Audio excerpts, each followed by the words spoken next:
हमारा आर्टिकल 30 तक हो गया है। हमारा आर्टिकल 31 जो है वो कि संपत्ति का अधिकार था, इसको क्या हटा दिया गया संपत्ति अधिकार को। और संपत्ति के अधिकार को हटा दिया, किसी भी आर्टिकल को हटाया जाना मतलब संशोधन किया जाता है, संविधान में संशोधन करना पड़ता है। उसके 44वां संविधान संशोधन किया गया 1978 में। और उसके तहत जो हमारे जो स्वतंत्रता के अधिकार थे, स्वतंत्रता अधिकार में हमारा एक संपत्ति का अधिकार भी था 19F को भी हटा दिया गया। और हमारा अभी आर्टिकल जो 31 संपत्ति का अधिकार उसे भी भाग 3 से हटा दिया गया है और एक नया अधिकार बना दिया गया है, कानूनी अधिकार। कौन सा अधिकार बना दिया गया है? कानूनी अधिकार। अब संपत्ति का अधिकार हमारे मौलिक अधिकार है क्या? नहीं। कौन सा अधिकार है? कानूनी। मौलिक अधिकार होने से क्या था कि आप कभी गलती से सरकार की जमीन लग रही है आपकी, तो वो आप कोर्ट चले जाओगे, यहाँ चले जाओगे, वहाँ चले जाओगे और अड़ जाओगे आपकी चीज। ये हमारा मौलिक अधिकार है। क्योंकि आपने देखो कई बार सरकार जैसे मान लो आपकी जमीन पर मीथेन गैस का रिसाव हो रहा है, तो सरकार को वहाँ पर मीथेन गैस मिलेगी, सरकार आपको वहाँ से शिफ्ट कराना चाहेगी ना। कहीं से हाईवे निकालना है मान के चलो आपको, अब हाईवे तो सरकार निकालेगी और आपकी वहाँ पे जमीन है तो आप उड़ जाओगे इस आर्टिकल के तहत कि मेरा तो मौलिक अधिकार, मेरे बाप दादा की जमीन है, संपत्ति का अधिकार है मेरा, मेरे पूर्वज की जमीन है, तो सरकार तो मेरे तो कहीं ना कहीं सरकार मिलेगी नहीं। ये आपका मूल अधिकार नहीं है, ये कानूनी अधिकार है। और सरकार चाहे तो आपसे जमीन आपकी ले सकती है। उसमें बस ये है कि आपको मुझे राशि दे देगा, वो ऐसा नहीं भागा देगा। तो उसको संपत्ति के अधिकार को मूल अधिकार से हटाकर कौन से अधिकार में लाया गया? कानूनी अधिकार लगा। इसलिए व्यवहार में अतिक्रमण हो जाता है, ये जाता है सरकार होती जमीन नहीं है आपकी, शिफ्ट करा देती है आपको, पूरे गाँव को शिफ्ट करा देती है। संपत्ति का अधिकार हमारा कानूनी अधिकार। याद हो गया? याद जाएगी। संपत्ति के अधिकार में क्या प्रश्न आता है कि संपत्ति का अधिकार कैसा अधिकार हो गया है? कानूनी अधिकार। कौन सा संविधान संशोधन के तहत? 44वां संविधान संशोधन 1978 के तहत। और अब एक कौन सा आर्टिकल में चला गया? 300A में। कौन से भाग से हटा दी इसको? भाग 3 से। तो संपत्ति के अधिकार में कौन-कौन से आर्टिकल था? 19A और आपका आर्टिकल 31। ठीक है ना? अभी जितने भी हमारे मूल अधिकार जितने भी हमने बनाए हैं, अगर इनका हनन होगा, यानी हमारे जितने मूल अधिकार हैं, सब शिक्षा का अधिकार हो गया, स्वतंत्रता का अधिकार हो गया, समानता का अधिकार हो गया, अल्पसंख्यक वर्गों के हितों के संरक्षण का हो गया, संसद को बनाए रखने का हो गया, ये सभी जितने भी अधिकार पड़े, अगर इन अधिकारों का अगर हनन होगा तो फिर क्या होगा? हम कहाँ जाएंगे? तो बोले एक काम करते हैं, हम इसके लिए एक नया बना देते हैं आर्टिकल 32। आर्टिकल 32 है संवैधानिक उपचारों का अधिकार, कि मतलब अगर मौलिक अधिकारों का हनन होगा उसका उपचार कौन करेगा? तो उसका उपचार करेगी सर्वोच्च न्यायालय। यहाँ पर याद रखना है कि बोल सकता है कि संवैधानिक उपचारों का अधिकार के तहत आप किस न्यायालय में आवेदन कर सकते हो, ऑप्शन रह सकता है। तो आप पहले ऑप्शन सर्वोच्च न्यायालय में प्रेफरेंस करना। सर्वोच्च न्यायालय लिखा हुआ है आर्टिकल 32(1) में। आर्टिकल 32(1) बोलता है सर्वोच्च न्यायालय में मूल अधिकारों का हनन होगा तो आप आवेदन कर सकते हो। ठीक है। और उसके बाद आर्टिकल इस संवैधानिक उपचारों के अधिकार को डॉक्टर बी आर अम्बेडकर ने क्या बोला है?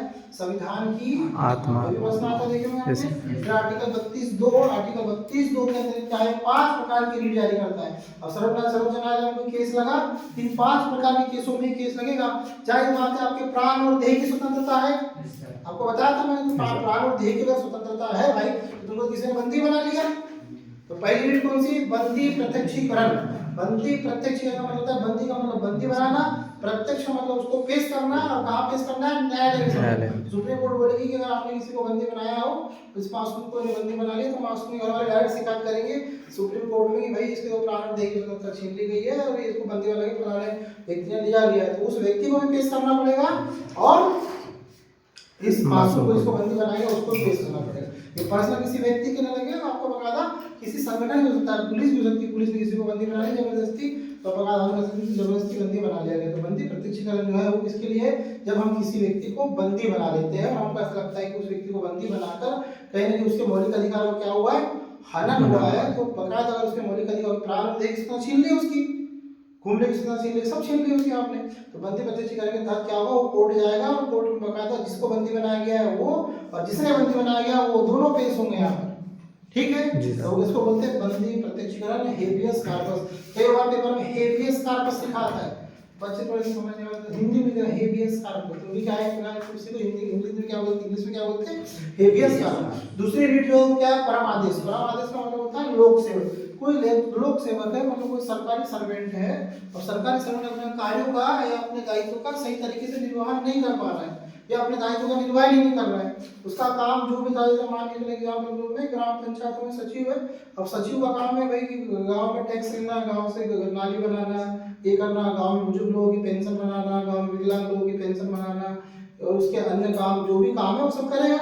अगर वो अपने कार्यों को सही तरीके से निर्वहन नहीं कर रहा है या दायित्व का निर्वहन नहीं कर रहा है, लोगों को भगा दे रहा है कि नहीं तो मेरा कार्य नहीं है, तो सर्वोच्च न्यायालय में आगे रिट जारी कर सकती है कि हमारे मौलिक अधिकारों का हनन हो रहा है, हमारे स्वास्थ्य का अधिकार है, हमारा नालियां साफ नहीं है, ठीक है, आपके स्कूल्स में जो बकायदा मिड डे मील वाली योजना के तहत जो मिलता है वो भी स्वास्थ्य में आता है, तो वहाँ भी शिकायत लगा सकते हैं किसी जो भी वहाँ के अधिकारी है कि भाई उनको आदेश दिया जा सकता है परम आदेश में कि आप अपने दायित्व का सही तरीके से निर्वहन क्यों नहीं कर रहे हैं।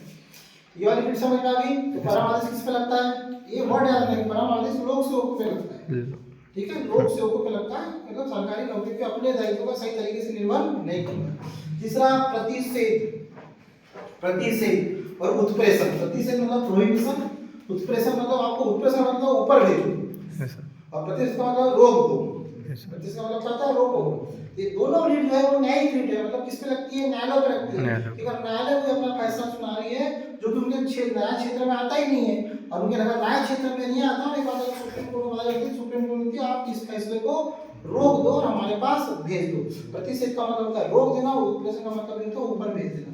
तो अगर मान के चलो प्रतिषेध और उत्प्रेषण पूछेगा, ये दोनों कौन सी प्रकार की रीट है, क्या लगा देना, ये न्यायिक रीट है। किसपे लगेगी, न्यायालय पर, ठीक है ना, न्यायालय पर लगेगी। अगर अपने न्याय क्षेत्र के बाहर जाके कोई कार्य कर रहे हैं तो बहुत दिनों से केस पेंडिंग रखे हुए सुप्रीम कोर्ट पर चले जाएगा, तो पेंडिंग रखे तो ऊपर भेज उत्प्रेषण।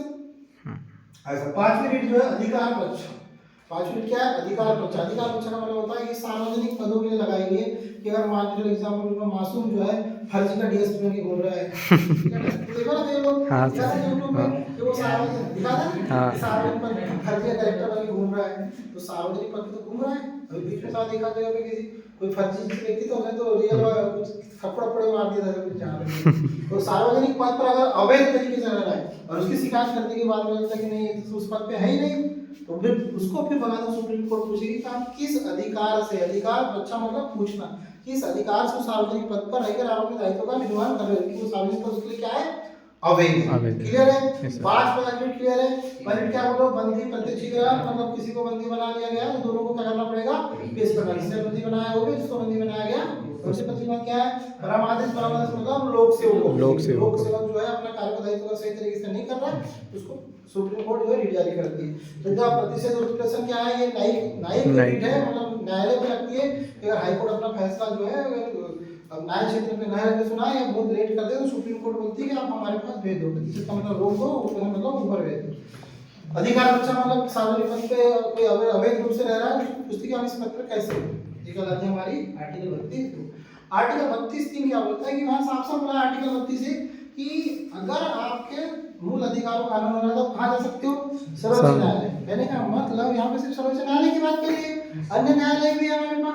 तो अन्य न्यायालय की बोलता है कि संसद, आर्टिकल 32 सबसेक्शन में क्या बोलता है कि संसद को शक्ति है कि वो अगर मूल अधिकारों का हनन हो रहा है तो वहां पर उसके दायरे को बढ़ा सकती है और अन्य न्यायालय भी रख सकती है। संसद चाहे तो आर्टिकल 32, संसद चाहे तो आर्टिकल 32 कर लेना, आर्टिकल 32 में, आर्टिकल 32(2) में, ठीक है, आर्टिकल 32(2) में दी गई शक्तियों का विस्तार किसी अन्य न्यायालय कर सकते। ये पूरी पांचों प्रकार किसके लिए है, सुप्रीम कोर्ट के लिए।